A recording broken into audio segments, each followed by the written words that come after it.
За сайн байцгаана уу хаврын минь. Номын сангийн зочин подкастын маань шинэ дугаар эхлэх гэж байна. Тэгээ энэ дугаараар бид бүхэн энэ маш сонирхолтой ном орж байна. 2022 онд хэвлэгдэн гарсан Түрх хэмээх мөсөн уул гэдэг энэ бүтээл орж байна. За энэ номын зохиогч бол философч Бочиллон багш маань байна. Тэгэхээр Бочиллон багшийнхаа тухай бас жоохон дурдж өгье гэж бодож байна үзэгчтэй. Яа тэгэхээр за философийн профессор би даасан судлаач, нийтлэгч, орчуулагч, Мойсийн философийн тэнхимийн багш, за Бүгд найрамдахын Нэтгэх Улсын нэрүүгийн сургуульд зочин профессороор ажиллаж байсан. За багшийн бас ажиллаж байсан сургуулиудыг бас дуртай гэж бодож байна. Москвагийн их сургууль, нэрүүгийн их сургууль, Бонны их сургууль, за тэгээд Их Британий Экстерийн их сургууль, Унгарын Төв Европын их сургуулиуд зэрэгэд судлаач багшаар ажиллаж байсан, судалгаа хийж байсан. За Монголд бол яг энэ либертар үзлийг түгээн дэлгэрүүлэх, нутагшуулах тал дээр амьдралынхаа одоо бүр бүх цаг хугацааг зориулж байгаа. Манай номын сангийн жинхнээс хамгийн сайн идэвхтэй уншигч ийм эрдэмтэн оролцож байна. Урилгын минь хүлээн авсан баярлалаа гэж. За баярлалаа. За одоо тантай ярилцсан гэхээр ч одоо бас айж штэ. Том судлаач эрдэмтэнтэй ярилцсан гэхээр тэгээ юуны өмнө таны орчин ойрын үед хийж байгаа судалгааны ажил юу вэ? Орчуулж байгаа бүтээл ном юу вэ? За хамгийн сүүлд танаа бэ саалных мэдж байгаа да. Би хүн чи янз бүр байх юм байна шүү дээ. Юм хийхдээ гэрээрээ хийгээд сурцуулсууд гэж байх юм байна. Би залуугаас гэрээрээ хийж чаддгүй дандаа номын сонс суугаад сурч. Тэгээд бэ саалд хамгийн сүүлд 7 хоногийн өмнө дуусхууд Монгол Улсын их сургуулийн философийн тэнхимийн багш дэд профессор Нямсрын гэж ядээ. Залуу шат маань Күүний шинжлэх ухааны хувьсгалын бүтэц гэж номыг шинжлэх ухааны философийн гол төлөөлөгч л дээ Күүн. За яг одоо Фейербаудыг зарим нь гол төлөөлөгч гэж, зарим нь Попыг гол төлөөлөгч гэх баг. Хэнийг дагдагаасаа болно л дээ. Күүний Томас Самуэль Күүний шинжлэх ухааны хувьсгалын бүтэц гэж номыг манай хүн орчуулсан. Тэр залуу маань өөрөө Америкт нөгөө зайн сургуульд байна да. Мэргэжил дэвшлүүлэхдээ яг шинжлэх ухааны философиор дэвшлүүлсэн. Тэгээ энэ номыг орчуулад тэрний редакц хийх гэж одоо нэлээд суулаад нэг сар арай хүрэхгүй. Бидний нөгөө ярианы хэллэгээр хүний номны бөөс түүж ийн гэж ярьдаг байхгүй. Тэр нэг хүний Нямсгийн номны бөөс түүж нэг сар хэртэй суусан. Тэгээд амрыг гэж удаад нэг одоо бас яахан нас яваад залхуу дилээд байна. Тэр номны ард арай хийж гарлаа. Мөдхөн хэвлэгдэж гарах юм байна лээ. Их сургуулийн хэвлэлээр хэвлэгдэж гарах юм байна лээ. За тэгэхээр Түрх хэмээх мөсөн уул гэдэг энэ сэдвийн хүрээнд та бол ер нь либертар үзлийг ойлгуулах, төрийн хамагл бөөрс хуурсыг нийлд гаргаж ирэх ийм. Энэ номын гол онцлог надад таалагдж байгаа зүйл юу гэхээр ярилцлагын хэлбэрээр нэмээд маш энгийн үг хэллэгээр жирийн уншигчид бол уншаад маш ойлгомжтой амьдрал дээр байдаг жишээнүүдийг авч хэрэгсэн их таалагдсан. Тэгээд яагаад энэ номыг ер нь бичих болов? Тэг энэ драач баг гадарч байгаа байлгүй. Ер нь миний бичдэг хоёр сэдв байгаа шүү дээ. Нэг нь мэргэжил философиороо бичин, нэг бол либертар үзлийг сурчлах тал дээр. 2005 оноос хойш ер нь либертар үзлийг сурчлах талаар нэлээд бичлээ дээ. Тэгээд одоо нийтлэл гэдэг юм өгүүлэлээ гэж тоолоод үтсэн чинь 100 гарсан байна шүү дээ. Тэгээд ер нь нэг ном бич урд нь либертар үзлээр үндэсний одоо ном гэж хэлэх юм уу эрхчлөөний дайсан гэдэг нэг жижиг ном гаргасан. Тэрэн дээрээс суурлаад энэ номыг ер нь гаргая гэж бодоод. Тэгээ бас нэг залуур болсон юм сүүдэд нөгөө Аргентины ерөнхийлөгч нь либертар үзэлтэй хүн болоод мөнгөний ханш уналт тэднийг айгүй зогсоолоо шүү дээ. Төсөв ер нь эдийн засаг нь унтсан байсан тэр айгүй сэргээд энэ тэр нь Монголд байгаа зүгээр либертар үзэлгийг сонсчоод ерөөсөө нэг сонирхдаггүй байсан улсуудыг сэрээж энэ үзлийг сонирхоход их нэмэр боллоо л доо. Тэр нь төрийн талаар үндэстнүүд янз бүрийн үзэл бодолтой байх юм а. Улс үндэстнүүд. Манайхан голдуу бол төрийг ер нь omnipotent гэдэг юм уу те англиар omniscience гэж ярьдаг юм да. Гадаад суугаа улсууд төр гэдэг бол бүхнийг мэдгч, бүхнийг чадагч, бараг борооны тусал хаана унахыг хүртэл мэддэг те. Хөөний бачлага ганжи өндөр хоёрын хаана яаж амьдрахыг байтгаа ерөөсө бүх цасан ширхэг хүртэл яаж орохыг мэддэг. Тийм бүхнийг гэж үздэг зарим үзэлт байхад зарим нь болохоор ерөөсө төр гэдэг бол зүгээр л бидний мөнгөн дээр толгож идэг институт юм байгаамаа. Энэ тэдэн улсууд очоод шигчдэг. Тэгээд одоо анх тийш очихын тулд биднээс гүйж очдог. Очсон хойноо болохоор ерөөсө намайг ингээд явж яхад та нар баярлж явах хэрэгтэй гэсэн байдалтай болчихсон. Тийм институт. Ер нь төр өөрөө тийм уг чанартай зүйлгээд. Тэрийг л одоо энэ мөсөн уулын доот гэж хэлээд байна шүү дээ. Тий. Яг энэ дээр нь хайлаа энэ юунд харуулаад хэлэхэд ер нь төрийг янз бүрийн зүйлд бирдай гэж байсан тийм. Зөвлөлтөөс Оросоос гэдэг юм уу да зогтаагаад Францад гарцсан. Философч төрөөд дараатантай адилхан зүйлээ гэж. Leviathan гэж Hobbes болохоор Английн Thomas Hobbes болохоор Leviathan мангас далай мангастай адилхан зүйлээ гэдэг юм. Эсвэл төрүүд Weber гэдэг Max Weber болохоор төр гэдэг нь хууль ёсоор хүчирхийлэгч мөн ч гэдэг юм. Би нэг нийтлэл дээрээ ер нь төр гэдэг мөсөн уултай адилхан. Ер нь далаад яваа мөсөн уулын одоо 8-ны 2 нь мандал дээр харагдж идэг. 8-ны 6 доороо гэдэг гэсэн шүү дээ. Яг тэр одоо тоон хэр юм. За ямар ч байсан нэг худлаагүй баг. Төр яг тийм санагдаад байгаа байхгүй. Тэр 8-ны 2 гэдэг нь нэг гимгүй. Та нарын төлөө бид тэр ингэж ажиллаж байна. Та нарын төлөө гадаад дотоод зөндөө хурал цуглаанд явж байна. Ингэж сууж байна, мууж байна. Энэ төргээд тэр 2% нь харагдж байгаа зүйл нь. Тэр чинь хамаг болохгүй болох одоо идэж уудаг тэр corruption тийм авилгал хулгай одоо төслөөр зовчулдаг гэдэг нь харагдахгүй тэр доороо байдаг учраас энэ зүйлэл нь над их зүйтэй санагдаад жишээгээр их гоё гаргаж ирсэн бил нэрэл яг бүх идээ бэрн идээ бэр бүх гал голомт нь доороо бай. Яг тэг болохгүй тэг. Тэгэж хамаг юм тэр гэж байгаа шүү дээ. За тэгвэл өөрөө илээ диалог маягаар бичдэг чинь уран зохиол нэг лагал философийн түүхэнд Платоноос гарсан.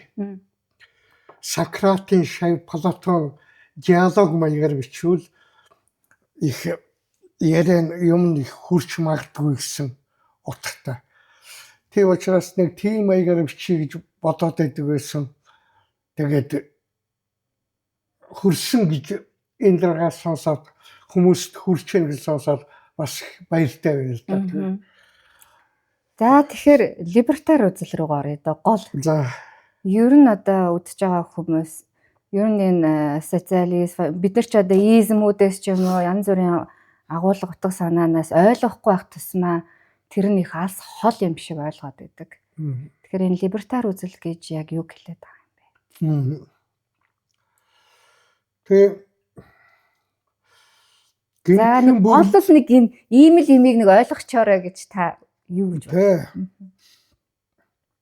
Ганц өгүүлбэрээр хэлээ чин тэргээд би энэ тэлд нэг яриа хийж байхдаа улсуудаас тийм асуулт гарахаар нэг өгүүлбэр олсон л доо. Ерөөсөө төрийн эрх мэдлийг минимум хэмжээнд хамгийн бага хэмжээнд байлгаж хувь хүний эрх мэдлийг эрхийг максимум хэмжээнд аваачих зорилготой л үзэл гэж. Нэг үгээр хэлгүүл ингээд хэлчих болж байгаа юм тийм. Тэгэхээр энэ хэзээ яаж үүссэн тухай хэлэх юм бол энэ номын маань нэгдүгээр бүлэгт анхных нь үүслийг хэлсэн байгаа шүү дээ. Тийм, гол төлөөлөгч нарыг тий. Энэ за тэгэхээр би миний ойлгосноор бол либертар үзлийн гол энэ одоо хувь хүнийг дээдэлдэг тэгээд төрд бол их тийм дургу ийм үзэл байна гэж харж байгаа. Тэрийг гэхдээ бүр байхгүй гэж хэлээгүй. Шүнийг харуул яг хэрэгтэй үед нь одоо шүн ч гэдэг юм уу дүрслэл гарч ирж үйлчилжэл тэгээд өдөр одоо хүмүүсийн амьдралд бол барагтаа оролцохгүй байх гэдэг ийм л юм зүйлийг хэлээд байна. Тэгэхээр энэ дээр нөгөө хувь хүний эрхчлөө, хувь хүний хүчтэй байдлын талаар их дурдж байгаа байхгүй. Тэгэхээр Монголын ард түмэнд иргэн бүр эрхчлөөгөө мэддэг байх, хүчтэй байхад тэгвэл юу нөлөөлөх юм бэ? Бид нар бол өнөөдөр хэдэн мянган жилээрээ төрийг дээдэлдэг, төрөө шүтдэг нэг юм төрийн эсвэл өршөө юм уламжлалт сэтгэлгээ байгаад шүү дээ. Тэгэхээр яаж яг энэний эсрэг төрөөл биднэрт үйлчлэх ёстой юм аа. Төрөөс илүү бид нар илүү байх ёстой юм аа бидний эрх. Энэ сэтгэлгээг тэгвэл тэр ийм хүчтэй үзэл санаатай иргэдийг бий болгохын тулд бид нэр юун дээр анхаарах ёстой. Ерөөсөө тэр ард түмэн маань түрүү хэллээ. Яагаад чи төрийг ерөөсөө бурханчилж үздэг. Бараг одоо дэлхийд энэ ертөнцийн байгаа бүх хүн үндэстэн бурханыг нэгдүгээр тавиад хоёрдугаарт нь төрийг тавьдаг бол манайхан бараг эхлээд төрийг тавиад дараа нь бурхан гэх жишээтэй болчиход байгаа юм л да. Төрийг индивидуалист үзэл гэж биш тийм хувь хүнийг дээдлэх үзлийн талаар үзэл бодол их бага. Яг л дээр нь маш хүчтэй удирдагч нар Чингис байхад бол тэр доор нь байгаа хувь хүмүүс бол юу ч биш байсан шүү дээ. Тэнд очиод тэрнийг ал, энд очиод тэрнийг байлдана, энэ улсыг байлдана дагвал тэр гэх юм бол ерөөсөө заал гэхээс өөр үг байхгүй. Тэгэхээр дараагаар нь юу бол тийм дээ одоо жишээлбэл социализм гэдэг чинь хувь хүнийг их дарамтладаг нэг юм шүү дээ. Хувь хүн бол юу ч биш ээ. Олон нийт, ард түмэн, үндэстэн гэдэг чинь хамгийн гол гэж.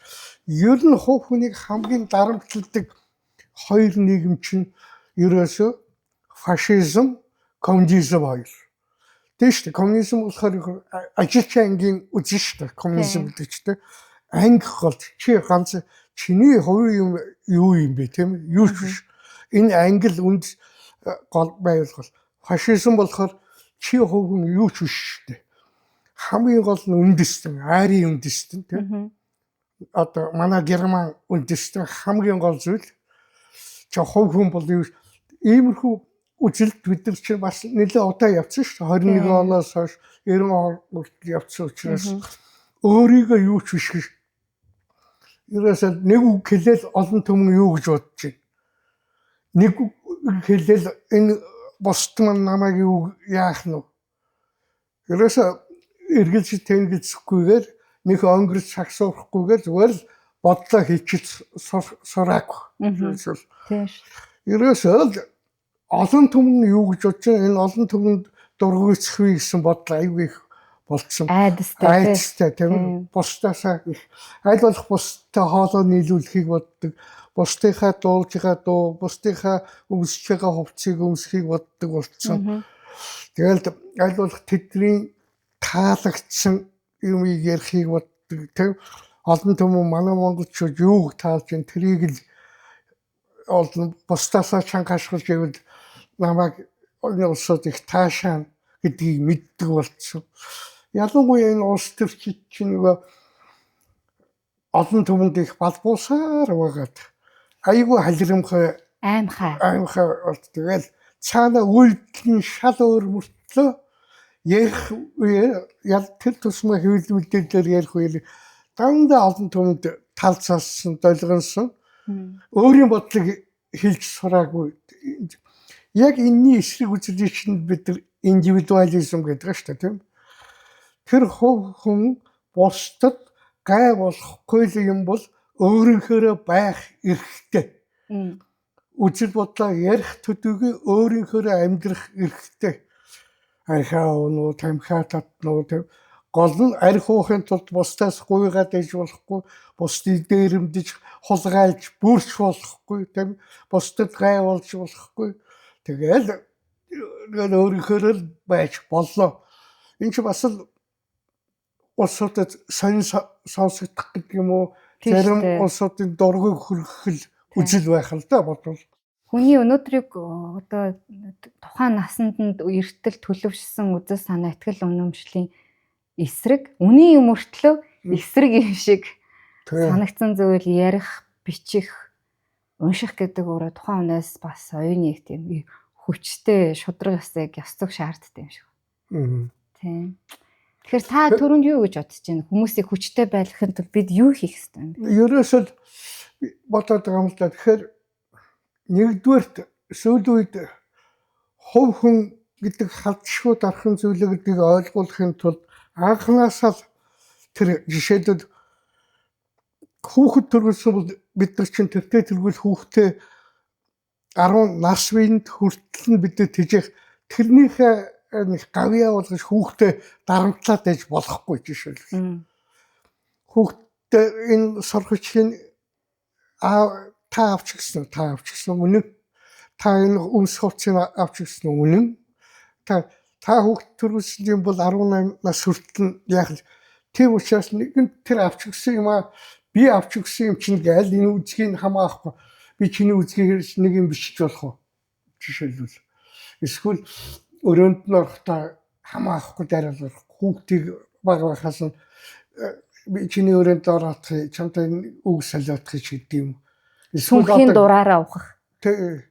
Энэ чинь нөгөө хүнийг бие даасан, миний бие даасан байдалд хинч халдах ёсгүй юм байна. Хүн миний бие даасан байдалд халдах ёсгүй юм бол би ч бас хүний. Тэг хажуугийнхаа найз нөхдийн ч байд юм аав ээжийнхээ чимийг хамаахгүй хэрэглээд болдгоо юм байна. Иймэрхүү үзэлтэй болгоод тохол. Одоо манай ч одоо хэцүү байх юм аа энэ орон нутагт хөдөөгөр дээр хараад байх чинь. Аав ээж л одоо эсвэл гэрийн эр хүн манайх айгүй патриархалх уламжлалтай шүү дээ тийм ээ. Тэгэл эцгийн хэрэгтэй ясна гэсэн. Эсвэл нэг нутгийн нэг ланжгаар өвгөн одоо ер нь бараг л бүх юмыг л өдөрж шүү дээ тийм. Тийм бус ер нь хүн бие даасан бодолтой. Гэхдээ бие даасан бодолтой байна гэд бусдын бие даасан бодол руу орж болохгүй шүү. Чи бие даасан бодолтой байж болдог юм бол бусад бүх хүмүүс адилхан. Ерөөсөө тэр шүү дээ ерөөсөө хүний эрхийг зөрчдөг хүний эрх гэж байдгүй маа гэж. Наадах ч юм. Одоо бидний яриад байдаг. Миний эрх чиний эрхээр хязгаарлагддаг тийм. Яал янз бүрээр хэлээд байгаа шүү дээ тийм. Арчсан нийгэм одоо хүний эрх чөлөөг дээдсэн үг үзэл бодлоо илэрхийлэх эрх чөлөөтэй нийгэм бид нар бол амьдарч байгаа гэж үзээ да. Гэхдээ яг бас гүнзгий рүү н ороод байвал тэр эрх байгаа юу бид нар. Яг үнэнтэй. Ерөөсөө тийм учраас энэ манай либертар үзлийн яриад байгаа зүйл чинь тэр либертар үзэл олон аксиомтой. Аксиом гэх юм да олон зарчимтай баримталдаг эс төрөмгийлэх аксиом гэж байгаа юм л да.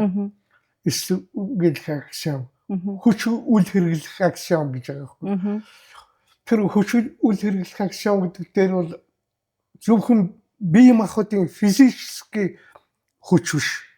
Үзэл бодол үг яриагараа төрөмгийлж болохгүй. Тэгээд хүүхдээ нэг ч үг хэлүүлэхгүйгээр л шүршээд тэгээд ягаад чинь төрөмгийлэл байхгүй юу? Тийм. Бусдыгаа одоо хүчирхийлэхгүй байх аксиом гэдэг чинь бусдыг сонсож сурах гэж байгаа. Бидний хамгийн хаширсан зүйл либертар үзэл бол хамгийн хаширсан зүйл хүн өөрийн үзэлт бодолтой байж болно гэж. Нэг өглөө болсон чинь Монголын 3.5 сая хүн цөмөр либертар болсон бол ийм байдгүй байд хотлаа. Энэ бидний хүсэж ирсэн либертар нэгэн биш. Коммунизм үед тийм байлаа шүү дээ. Ерөөсө бүх хүнийг марксист, коммунист үзэл суртлаа. Бүгд энэ үзэл суртлаас өөрөөр сэтгэл юм бол дайсан майсан бүр шорон мор яадаг байлаа тийм. Янз бүрийн юм хийгээл хавчанга дуурхаа ламаас хөөгөл ингээл балж бид нар тийм биш гэж бүр хаширсан байхгүй. Хүн өөрийн үзэл бодолтой байх эрхтэй. Хүн ер нь бүгдээрээ ижил сэтгэнэ гэж байхгүй. Ижил үзэл бүгд либертар болно гэж байхгүй. Яг тэрнтэй адилхан коммунистууд ч социалистууд энэ зүүнний үзэлтнүүд ч гэсэн бид нар ингэж үзэж байхад зүүнний үзэлтнүүд бас ойлгох хэрэгтэй. Бүгд социалист байх албагүй шүү гэж. Либертар үзэлтэй байсныхаа төлөө гадуурхаг мааргүй байна тийм ээ. Бид нар та нар хялаагаагүй байхад та нар өдрийг хялааж явах. Бид нар та нар социалист байлаа гэд хавчин гадуурхахгүй. Бид нар яагаад бол либертар үзэлтнүүд. Энэ зүүнний үзэлтнүүд чилж яхан тийм өөрөөсөө өөр сэтгэдэг хүнд дургүй шүү дээ. Өөрөөсөө өөр юм ярьсан хүнд дургүй байд. Яг нөгөө наадах чинь одоо жишээлбэл яг дүр эсгсэн либертар үзэлтэй юм. Та тэрийг софт-стейтс гэдээ ярьж байсан шүү дээ, тий. Одоо жишээлбэл үндсэн хуулиндаа хүн нэр дэвших, дэвшихгүй байх эрхийг заагаад өгсөн байна. Аль намд үзэл бодлоосоо, итгэл үнэмшлээсээ шалтгаалаад зүүнний байна уу, барууны гэдэг юм. Шууд тэрмлөө ингээд залуучуудаас сүргэлэн орж ирж байна шүү дээ. Би бол либертар, би арчсан. Чи яагаад зүүнний өвчнийг бараг линийг нийтээрээ нийлээд одоо тий ингэдэг ч юм уу. Тэгэхээр яг хамгийн аюултай үзэл бол арчлал нэрийг, хүний эрх гэдэг нэрийг барьж агаад яг жинхэнэ тэр хүчирхийлэл үзүүлдэг хүмүүсийг тань дээр soft state гэж ярьж байсан шүү дээ. Маш гоё юм лоозон зүүж агаад. Тэгээ бүгд л мэдж байгаа шүү дээ. Төр гэдэг state гэдэг тийм ээ англиар. Тэгээд statism-ыг хамгаалдаг улсууд тийм хатуу. Тийм. Hard гэж юм л да. Hard. Нөгөөх нь аяараа айдуу. Харахад бодлогоос төрөнд шүмжилтэй хамдаа төрийнх ингээд энэ тэгсэн мөртлөө өөрөө цаагаараа төрийн эрх ашигтай нийцүүлж. Тэгээд төрийн хөрс суур болдог. Өөрийнх нь амьдралын хэв маяг статист маягийн тийм залуучууд айгүй их болж байна. Гэхдээ энэ сонсдог. Ингэж яасан чи хэдэн жилийн өмнө өдрийн саныг ингээд харж ирсэн чинь нэг баян шоны сургуулийн хүүхдүүдтэй тэр ахлагангийн хүүхдүүд юм байна да бодвол нэг 16-17 тал хүүхдүүдтэйгээд ярилцлага хийсэн чинь улс төрийн манлайлал ч гэдэг юм уу тиймэрхүү юмд айгүй дуртай юм аа. Тэгээд телевизээр гарах дуртай улсууд маш их байна. Тэр чинь манлайллын манлайлал гэдэг чинь уг нь тийм либертар үзлийн шүүлтүүрээр аваад үзэх юм бол бусдыг л захирах явандаа бусдыг захирах хүсэл эрмэлзэлтэй улсуудын юу шүү. Би энд ч захирахгүй хүнийг хүнийг одоо захирахгүй тэгээд амьдрах сайхан хүнд гайвуулахгүй тийм ээ. Тэгээд яг өөрийнхөө годомж гарах автобусанд суух амьдрал дээр бидний хамгийн айдаг зүйл нь юу гэхээр хүний эрхлүүл орчих вэ гэж. Ялангуяа энэ улс төрч шиг амар тэнэг хууль гаргаад тэр хуулиараа ингээл бүхэл бүтэн үндэснийг захираад эн чинь улс төрч болно гэдэг чинь их муухай мэрэгжил юм байгаа шүү дээ гэж ойлгохгүй л байгаа байхгүй. Хүнийг өдөржил сая тэр хүүхдүүдгээд хэлж миний манлайлагч болох зам энэ чэнэс эхэллээ гэж. Тэрийг гэрийн хүн сонсохдоо юу гэж яадын сэтгэл буудын либертар манай талынхан сонсох яана. Нөгөөдөө ч ингээд явсаар одоо гэсэн чинь залуучууд ерөөсөө намруулж аль нэг тэгээд эцсийн шалтгаан намлуу шигдэг шалтгаан улс төрч гэдэг бол ерөөсөө баг хамгийн бага хөдөлмөрлөд хамгийн их хангамж авдаг нийгэмд өгсөн юмнасаа нийгэмд юм өгдөггүй юм гэж байхгүй шүү дээ тийм ээ. Бүгд өгч байгаа. Тэрнээсээ юу ч хэрэгэлдэггүй улсууд их байна шүү дээ. Тэгэхэд эрүүл мэндийн даатгалаас эхлээд тэгээд юу ч хэрэгэлдэггүй өөрөө хариуцлагатай амьдэрдэг.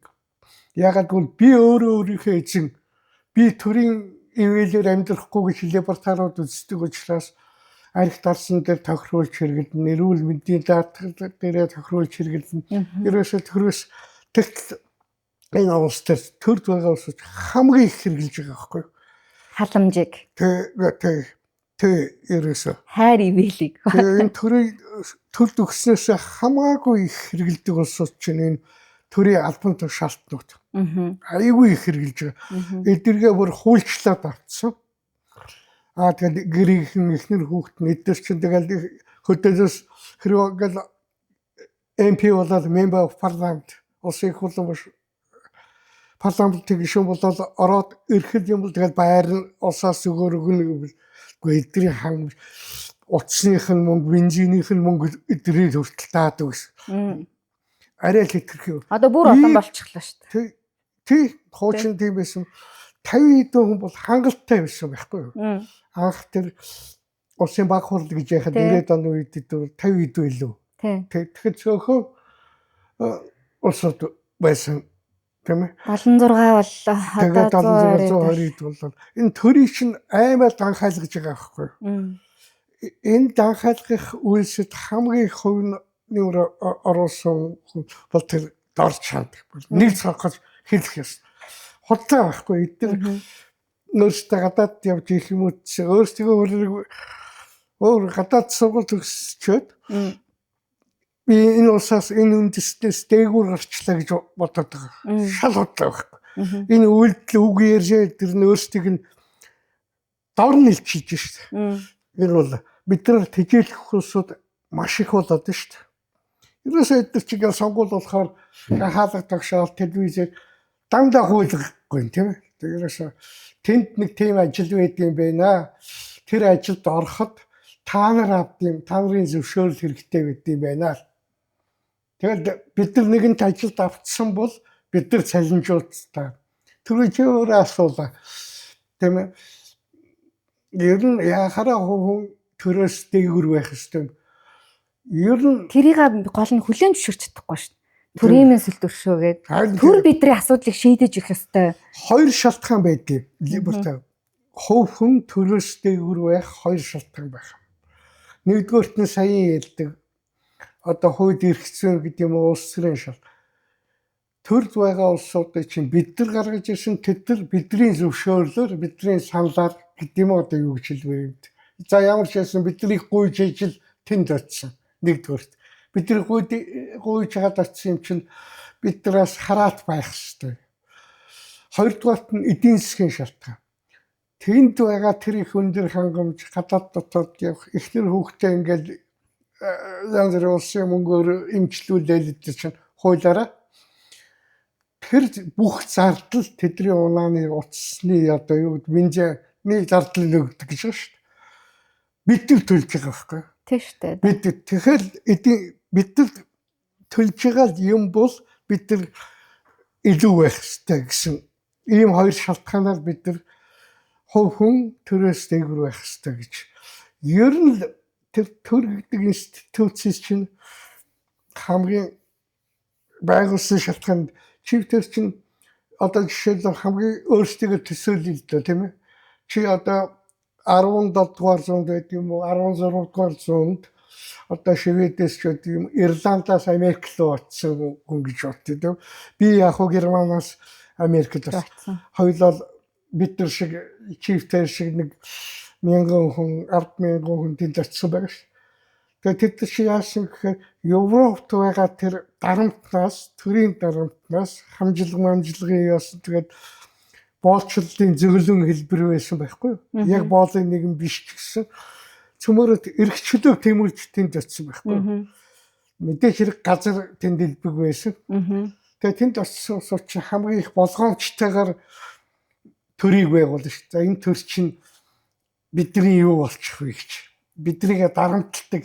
Тийм учраас Америкийн анхны төр бол айгүй тийм либертар төр. Америкийг үндэслэгч эцгүүд энэ төргээд ярьдэн шүү дээ. Адамс, Джефферсон, Мэдисон энэ төргээд ярьдаг. Тэд нар бол том болгоомжтой байгуулсан. Тэгээд Америкийн нэгдсэн улсын үндсэн хуулиараас төрийн хийж болох зүйлийг үндсэн хууль яг заасан. Хязгаартайгаар тавьж. Хязгаарт.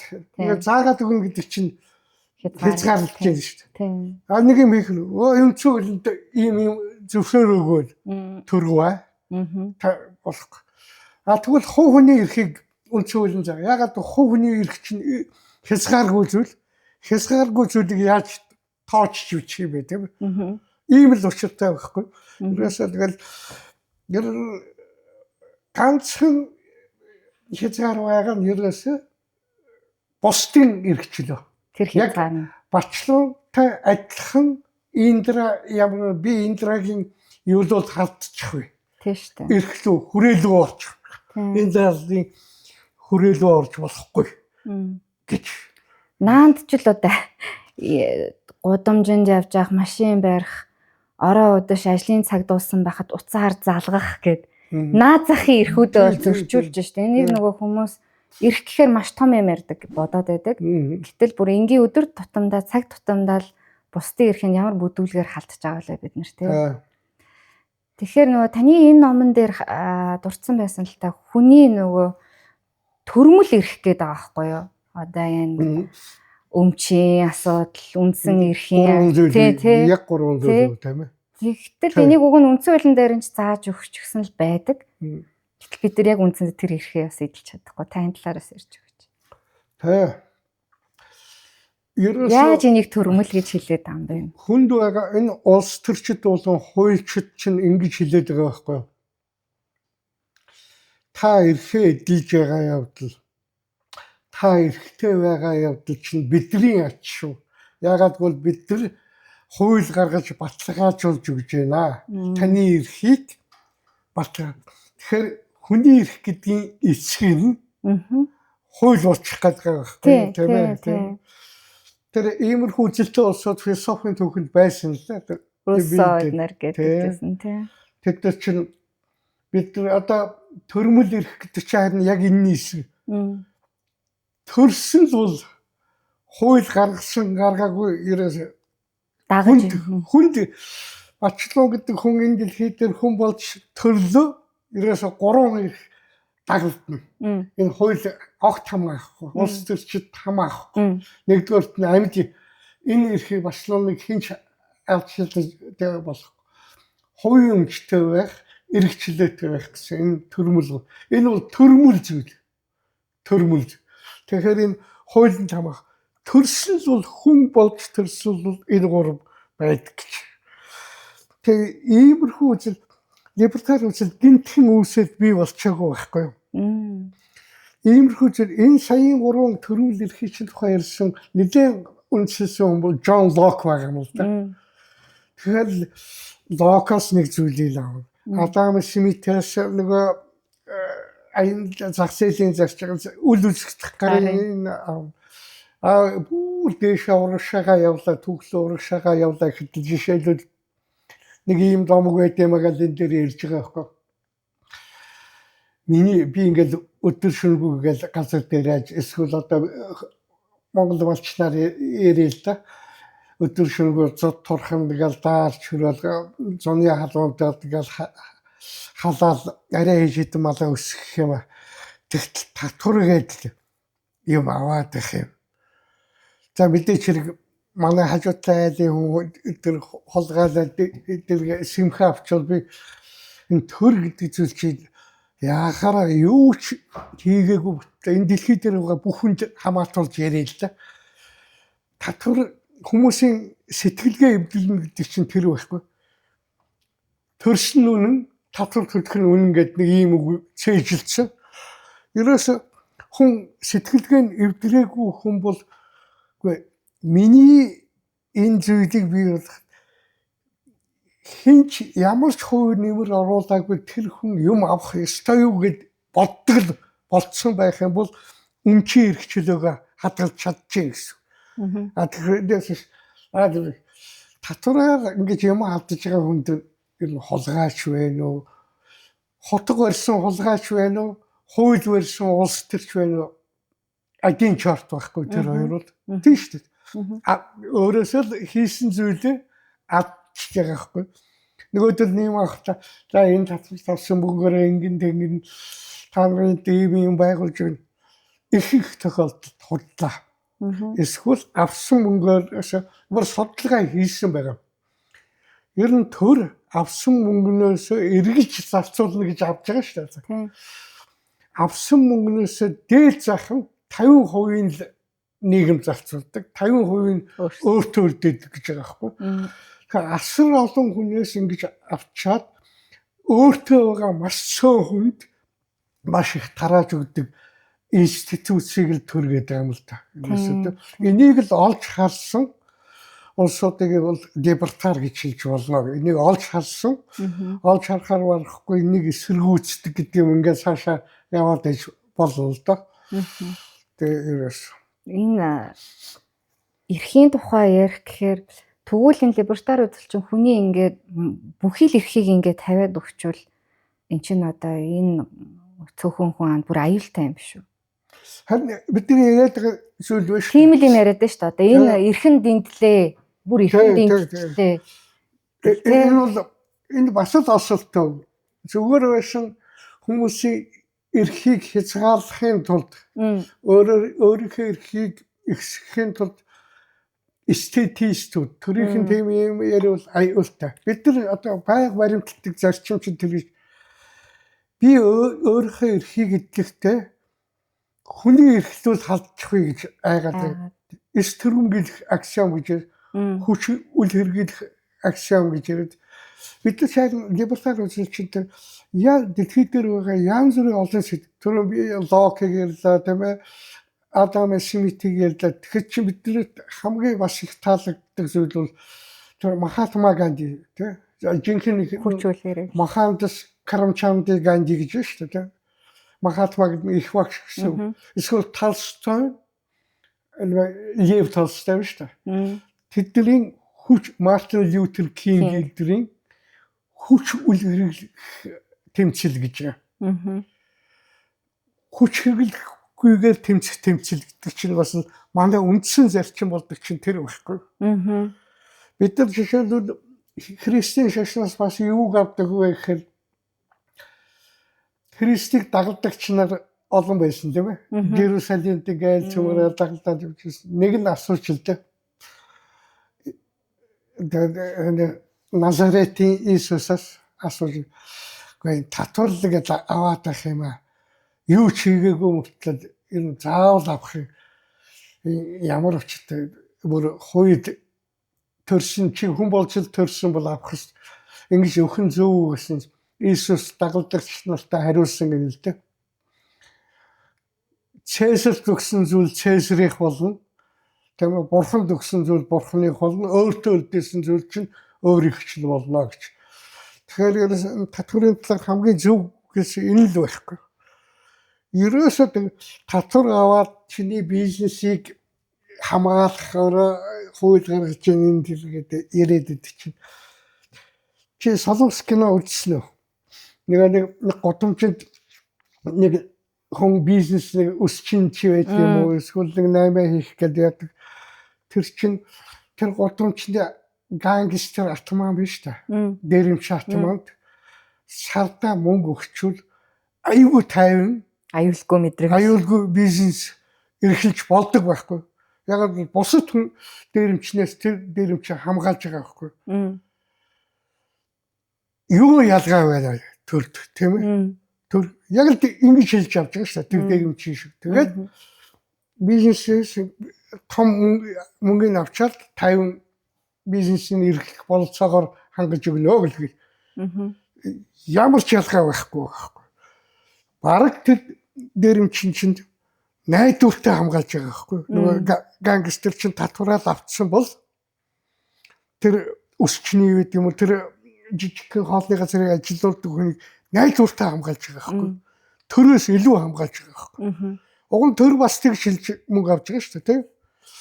Тэгэхээр энэ хоёрт ялгаа байна уу гэж бид нар яриад идэг чинь тэр. Одоо тэгээд бид нар чинь хүний эрх арчсан үг үзэл бодлоо илэрхийлэх эрхийн гэдэг ийм лозунгийн ард бусдын шашин шүтлэг, итгэл үнэмшил, хүйсийн асуудал дээр ингээд бусдын гэр бүл, бусдын ажил алба гэд орохгүй юм байхгүй болсон биш. Тэ энийг эсэргээр эрх гэж яриад. Тэр чинь харин тэрнтэй тэрэн дээр нь баг улс төрийн намууд сэтгүүл зөө худалдагдсан одоо сайтууд нь гэдэг юм уу? Тэгээ Мөнгө олох орлого ашиг юмаа хийж. өөрөө номс уншсан учраас яг энэ ном дээрээс ургуулж тавьж штэ. Бид нар чинь тэгж яриад ш. Либертар үзэлтнүүд. Би төрөөр харж хандуулахгүй. Тэг харж хандуулахгүй. Би өөрийнхөө хувь заяаны онгоцныг капитал гэж.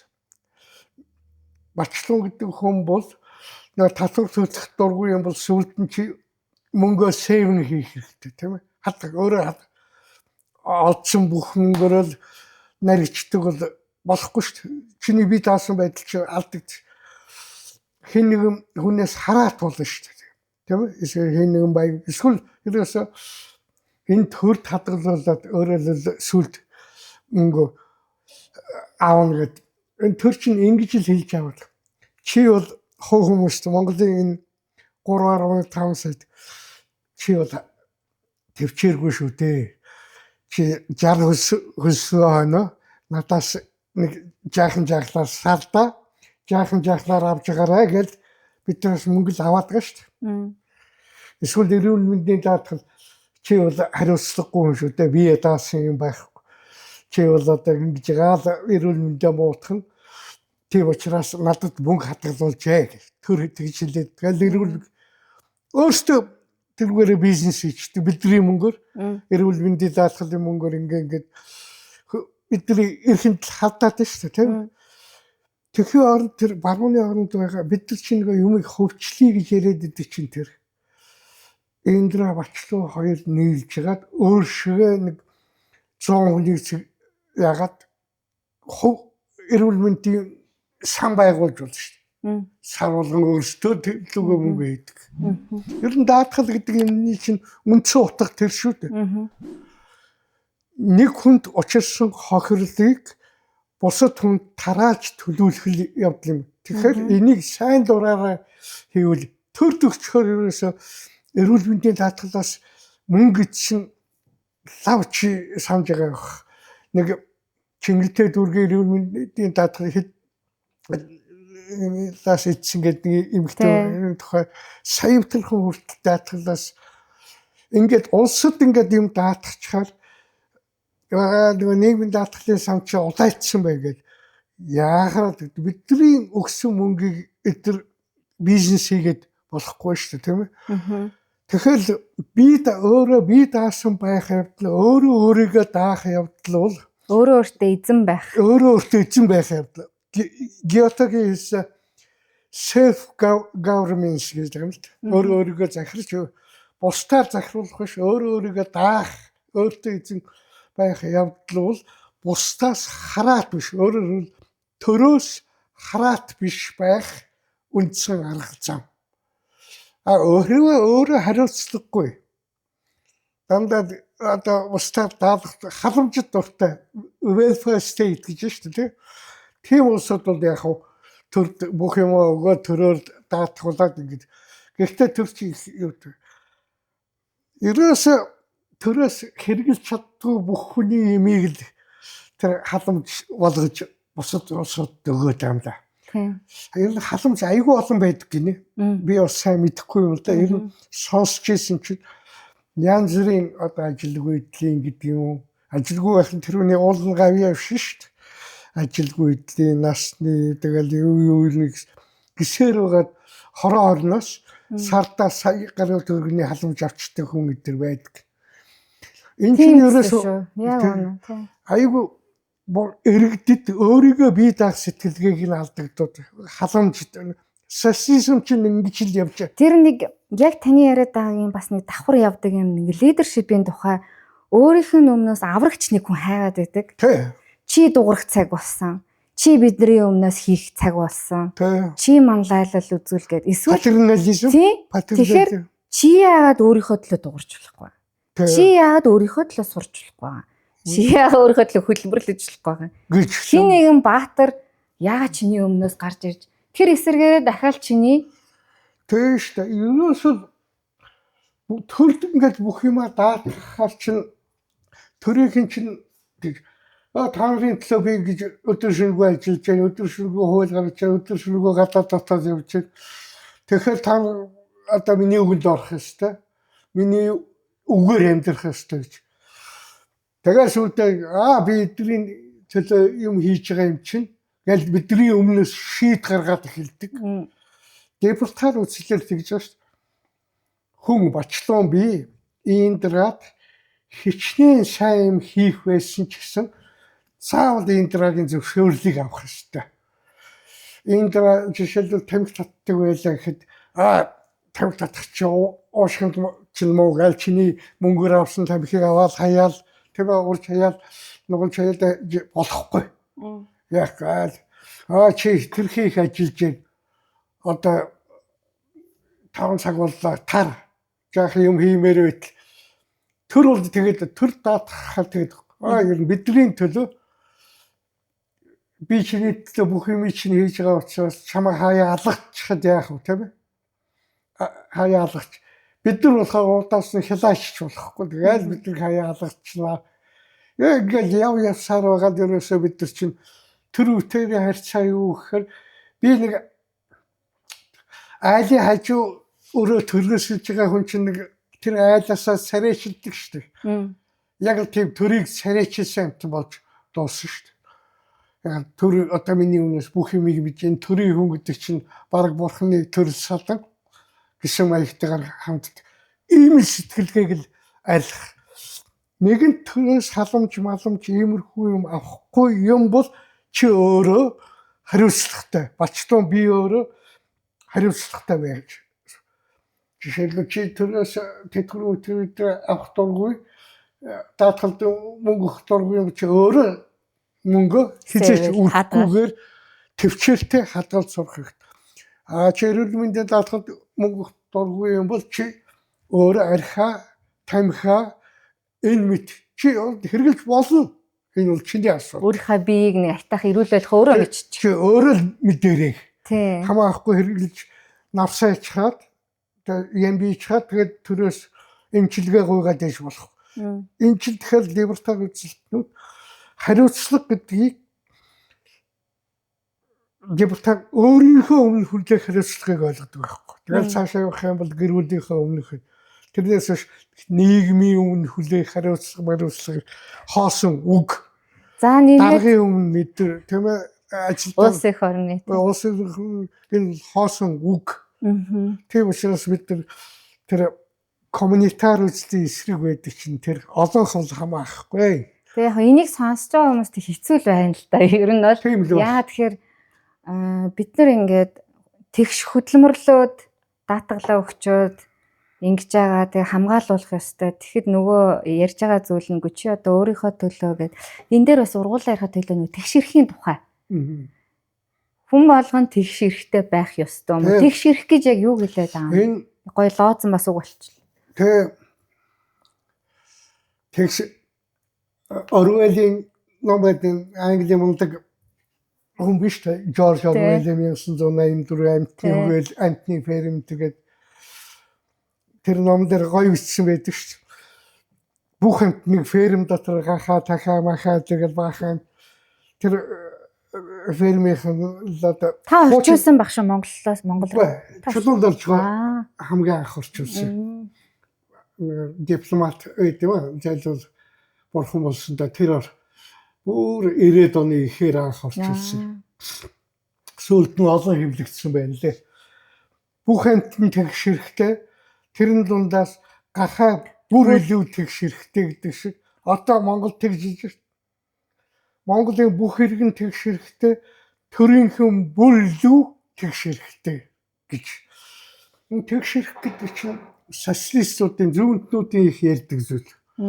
Гэтэл энэ дэлхий дээр чинь ер нь тэгш байх заяагүй байхгүй.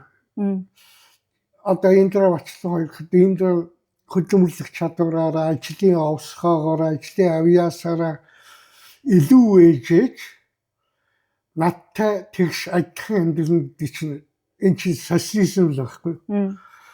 Энэ чинь ийм нийгэмд авьяас муутай залхуу мөртлөө бачлан Индраг мүлжиж амьдарч байгаа. Социализм чинь мүлжлэггүй нийгэм биш.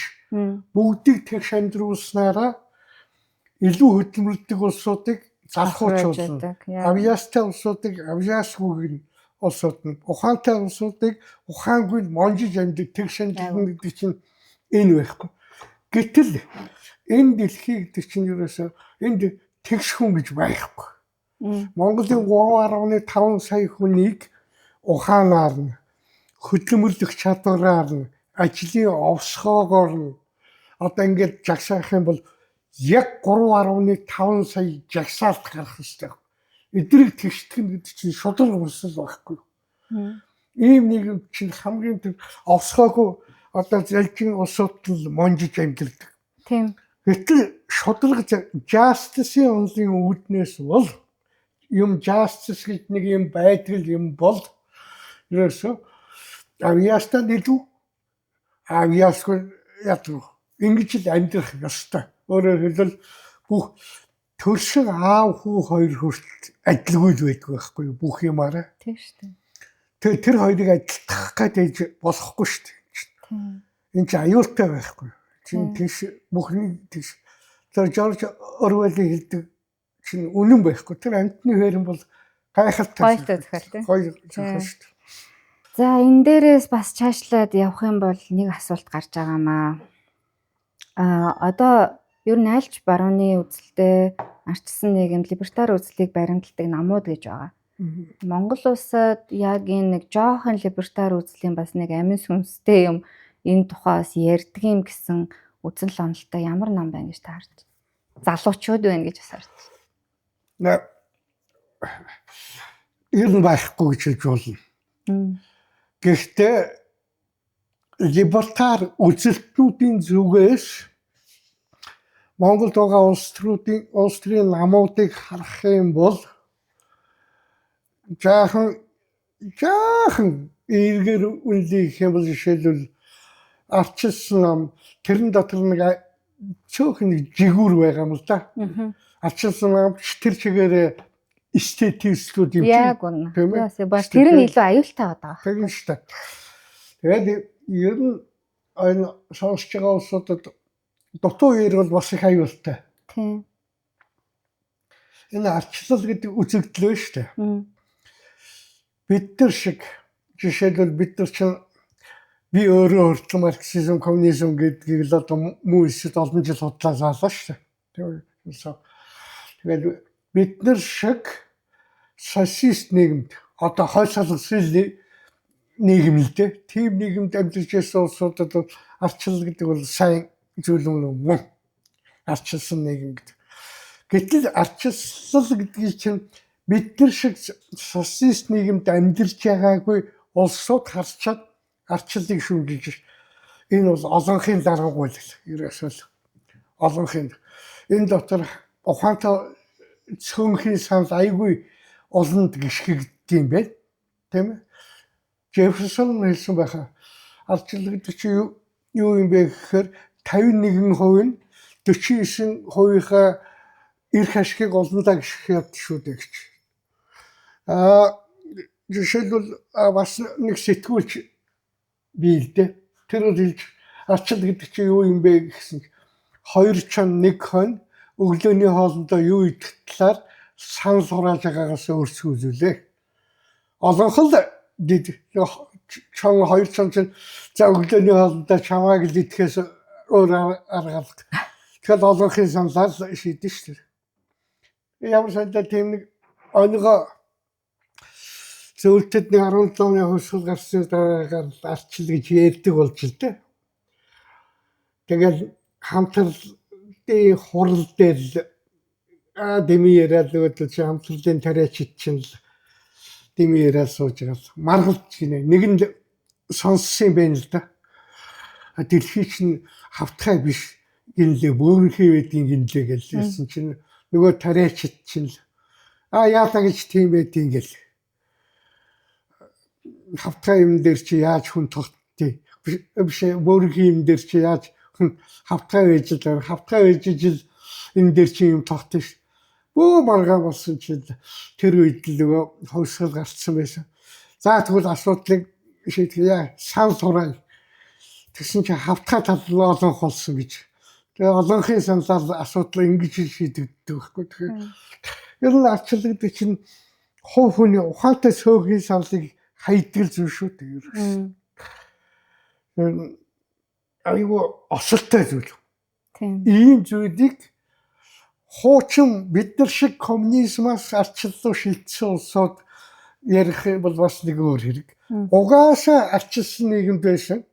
Эртний грекээс авахлаа одоогийн грек бол анх 1700 үеэс байсан Америкт дэвтэр бол арчлалыг шүүмжилдэг. Энд ер нь дандаа л нэг олонхон дийлж яах юм. Энэ дотор чи харин ер нь ухаантай гэдэг хүн боловсралтай гэж яригддаг хүн чинь цөөхөл байдаг шүү дээ, тийм ээ? Тийм ээ. Олонх дотор цөөхөл байдаг шүү дээ. Ад үзэгт нь, ганцаард нь. Тэгээд ямар сантай Томас Маны хэлдэг чинь тэр шүү дээ. Арчилсан нийгэмд гэсэн нийгэм чи яад юм бэ гэхээр ухаалаг цөөнх олонход дийлэгдэл галзуугийн имлэгт талаас чи хоригдохоос өөр арга байхгүй болдог шүү дээ гэж ярьдаг чи тэр байхгүй. Ер нь бүгд ижил сэтгэл гэж байхгүй байх л та. Тэгэл гол нь тэдэр нь нөгөөдүүдийг дарангуйлдаг. Олонхонд цөөхөө дарангуйлдаг. Токвилийн хэлснээр Алексис Токвил гэдэг нэг Францын сэтгэгч анх Америк бий болж байхад үндэстэн тэнд очиж ирчээд бичсэн Америкийн арчлал гэдэг номд тэр Америкийн арчлал гэдэг бол олонхын дарангуйлал юм байна гэж. Олонхын дарангуйлал гэж. Диктатор юм байна гэж хэлсэн чинь тийм иймэрхүү юмыг бид нар нөгөө хувь хүнийг дээдэлдэг учраас либертар үзэлтүүдийг ярьдаг.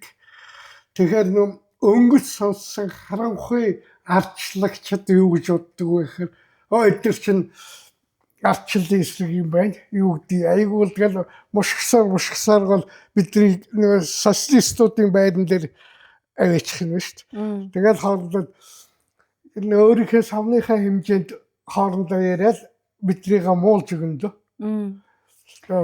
Надад бол либертар үзлийн хүн өөртөө хайртай байх, хүн өөрөө хүчтэй байхыг дэмждэг юм таалагдаад байгаа байхгүй. Гэтэл эсэргээрээ одоо энэ Монгол улсад жишээлбэл одоо би ч өөрөө соёл судлаач гэж хүн явж байгаа. Гэтэл соёлоор нь дамжуулж хүнийг яг ингээд нэг юм зөөлөн хүчний бодлохоор хүчгүй байлгах.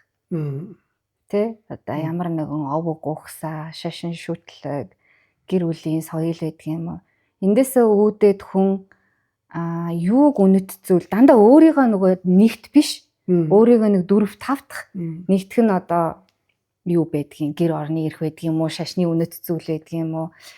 Тэгээ эндээс үүдээд одоо энэ би та миний нэг судалгааны сэдвийг мэдээж сэтгэлгээгээд менталитет гэх соёл сэтгэлгээгээд тэгэхээр энэ дээр менталити гэдэг тийм ээ. Оросууд менталитет гэдэг. Менталити гэдэг байгаа ш. Тэгэхээр энэ олон ийм одоо социалист нийгэм арчилсан тэгэл хаант төр ингээд нэг юм уламжлагдсан энэ зүйлүүд дээр ийм тархин толгоонд үүсчихсэн зүйлийг одоо индивидуал гэж хоёулынх нь яриад байгаа хүчтэй оюун санаатай өөрийн гэсэн үзэл бодолтой бусдын эрхийг өөрийнхөө эрхээр ингээ хязгаарлаж чаддаг ийм хүнийг бий болгохын тулд за наандаж соёл нэмэх нь уран зохиолоор дамжуулж ер нь арай нааштай ойлголт өгөх юм болов уу гэж харж байгаа байхгүй юу. Соёлоор нь ялангуяа. Тэгэхээр та энэ дээр зөвлөгөө өгөхөд ямар төрлийн уран зохиолын ном жишээлбэл яг либертар үзлийн талаар ойлгох чухал ойлгох. Соёлоор нь эсвэл одоо наандаж ийм наацхийн соёлтой байж нэг жоохон либертар үзлийн ойлголттой. Ер нь надад энэ айгүй хүнд харагдаад байгаа юм. Мэдчихэл байгаа бах та. Анх 2005 онд хамгийн анх шүү дээ.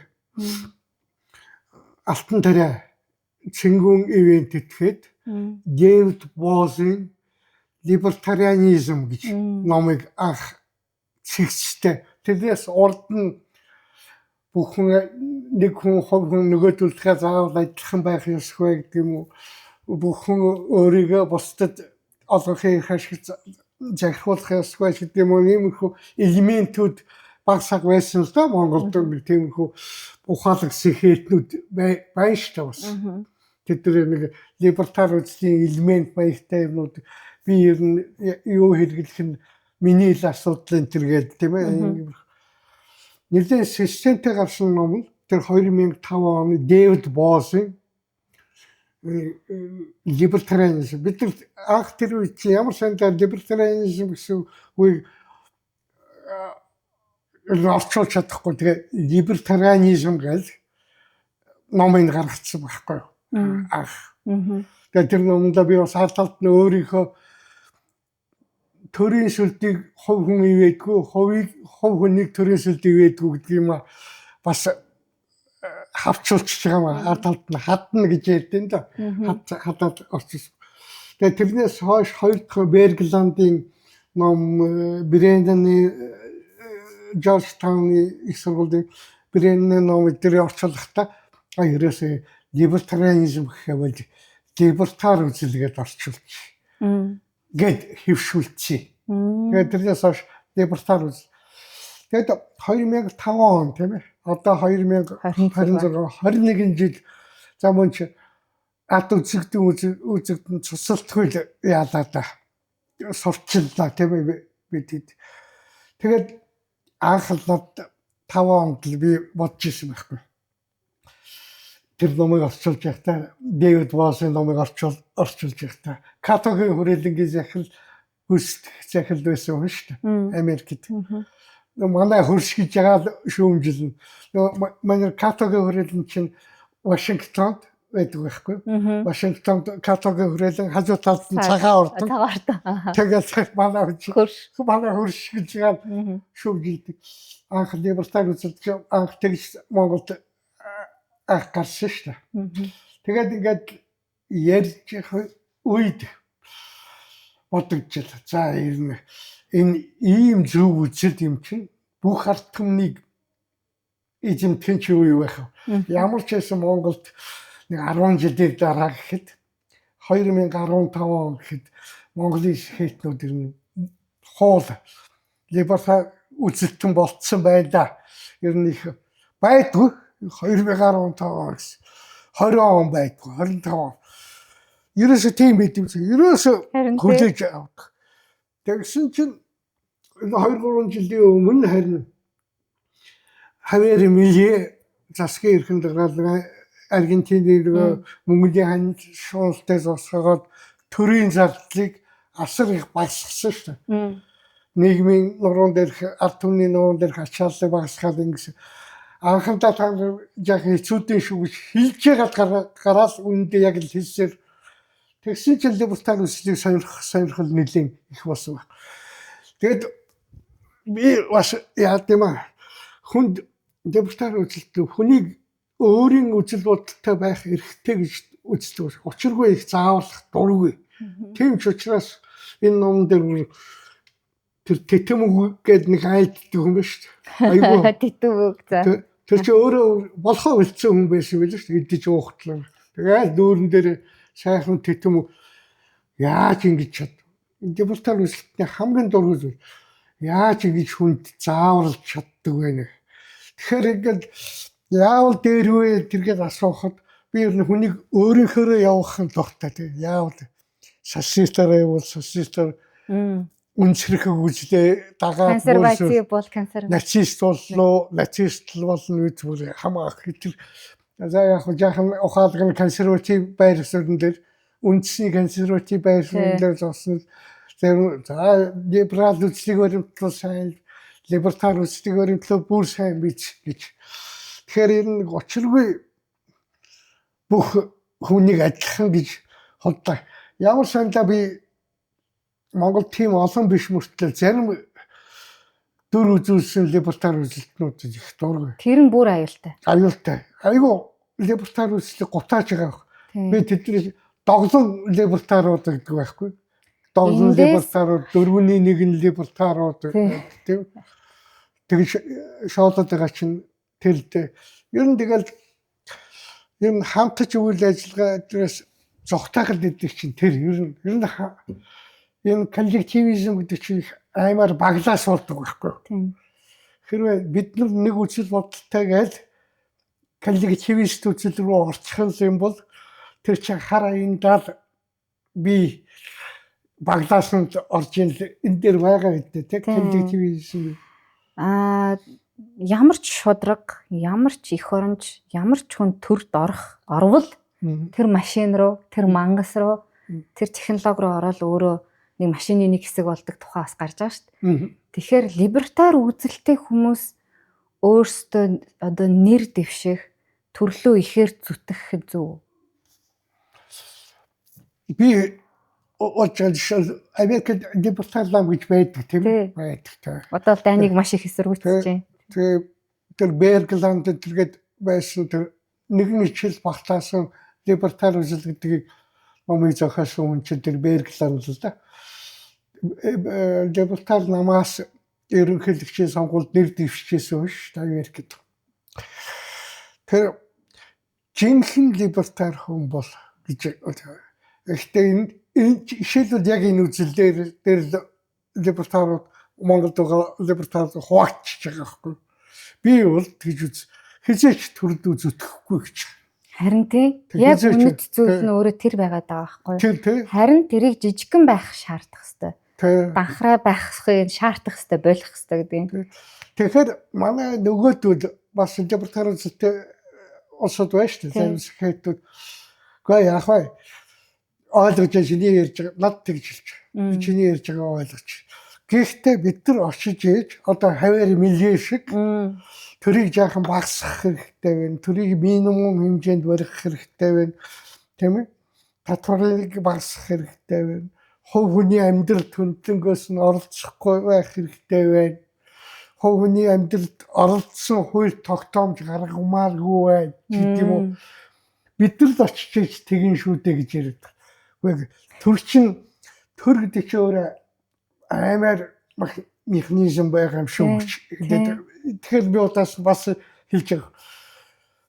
Буу улсуудыг цуглуулад тийм болгоч. Өөртөө оршин хүнийг өөрөө ирэхгүй эвдэж хайдаг механизм шүү наадах чинь. Тэр буу карт дээр хэлсэн үг чинь тэр шүт төр гэдэг бол тийм ээ өөртөө оршин хүнийг эвдрэн завхруулдаг институт шүү. Өөртөө очсон хүнийг. Тэнд очсон хүн гэдэг чинь бас өөрийн гэсэн их ашигтай болчихдог байхгүй. Тэр өөрийн гэсэн их ашиг нь эстетизм асар их эстетизмын элемент нөгөө тэнд очсон.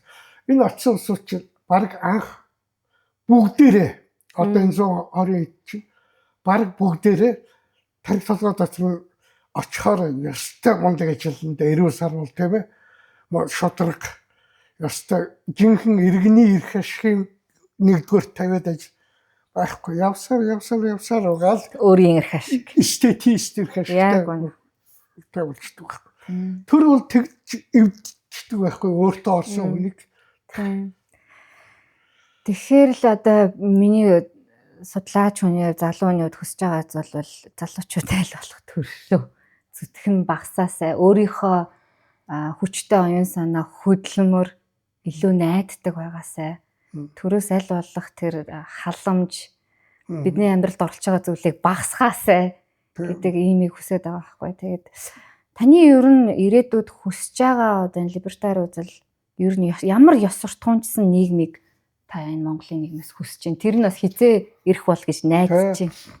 Өнөөдөр 25 хонд гэхэд байхгүй байх гэж байна одоо. Энэ бол тийм учраас би ер нь либертар үзэл бол Монголд ер нь том хэцүү юм байна гэдгийг нэгдүгээр мэдэрсэн. Анх бол аюул урамтай ийм үзлийг уншсан хүн юуг нь буруу гэх юм бэ гэж тийм ээ.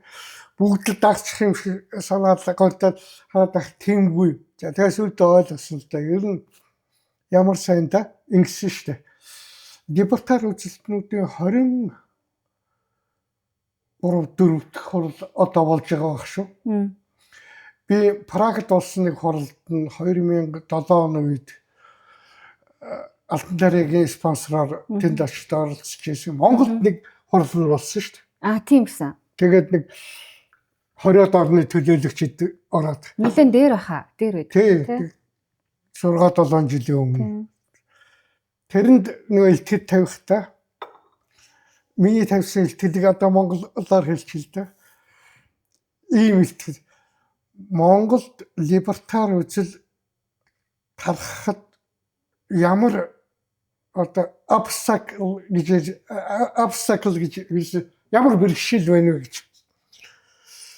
Үндэсний одоо үйлчлэлийн талаас юм уу, боловсролын талаас юм уу энэ төргээл одоо жишээл хуучны инерц их байна шүү дээ. Социализмын тэгш бүгд нэг хэсэг нь баяжих хэрэггүй.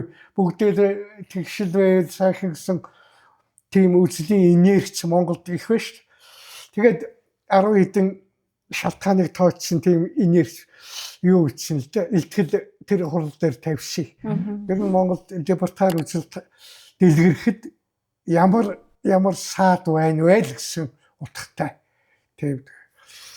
Чингүн гэдэг нэг бизнесмэнүүдийн тэр бас нэг илтгэл тавьсан.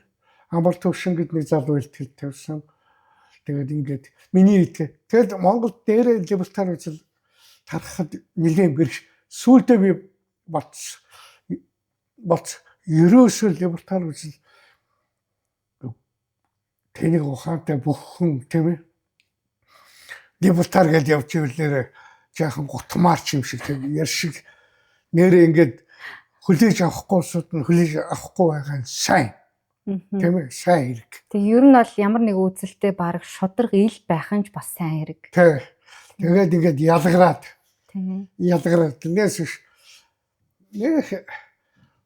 тэнэг ч юм нэг залхуу нөхөр би либертар гэж явж ивэл онцгүй шүү дээ. Миний хувьд л нэг сайхан санагдахгүй. Тэр учраас тэр чигээрээ л явг. Тэр чигээр тэгээд явлаа гэд би тэрнийг хараад өрөөхгүй. Тэр чи заавалч намайг даахалтай биш гэд ингээд. Тэгээ энэ мэт ер нь гэхдээ ер нь барууны орны иргэд чинь хар аянда айгуу тийм либертар байд. Өөрийнхөө амьдралд хүн оролцуулах дургүй. Өөрөө хүний амьдралд бүр оролцох дургүй. Бүх юмаа өөрөө даан. Төрөөс ата хараад бос байна. Ер нь ямар ч халамжлагчаасаа хараат байх нь одоо ёс суртахууны зарчим шүү. Жишээлбэл би чамаас дандаа тус авдаг мөртлөө чамайг шүүмжлээд яах юм бол ёс суртахуугүй хэрэг шүү. Яг үнэ. Тийм учраас төрийг шүүмжлэхийн тулд төрөөс хараат бус байх чадaltaй гэдэг нь одоо юу гэдэг тийм байх ёстой. Төрийн хүчээр халамжаар амьдардаг бол чи хизээч либертар социалист чигээр айл байж социалист зарчмаа өрөвдлээ халамжийн төртэй социалист тэг хилээд байгаа ч гэдэг шүү.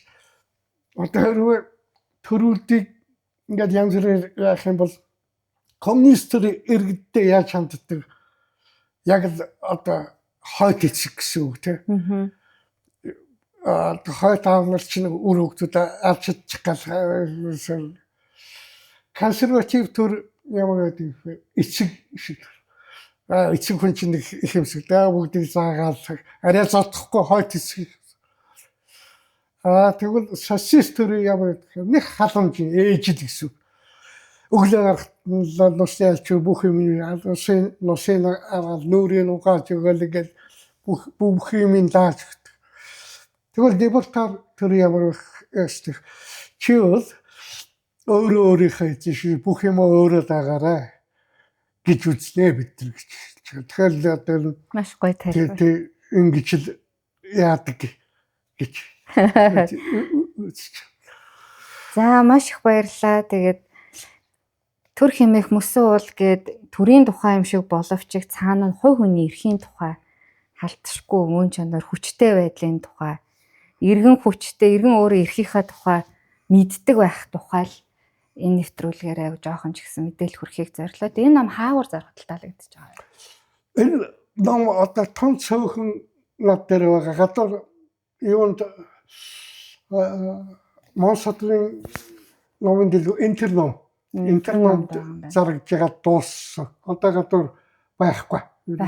За манай номын санд бол байгаа. Танай номын санд. Манай самын номын санд бол байгаа. Тэгэхээр маш олон ном гарч байгаа, маш олон бүтээл төрөгж байгаа энэ сайн ном болж унших чинь баг өдрийн од болчиход байна шүү дээ.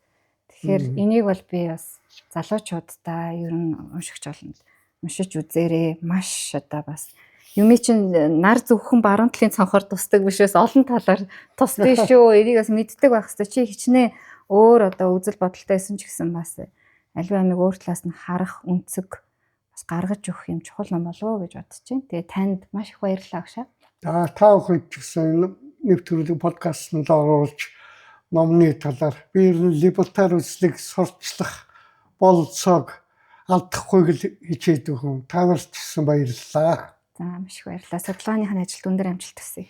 За баярлалаа. За ингээд Номын сангийн зочин подкастын маань энэ дугаар өндөрлөж байна. Анхаарал тавьсан явдал баярлалаа.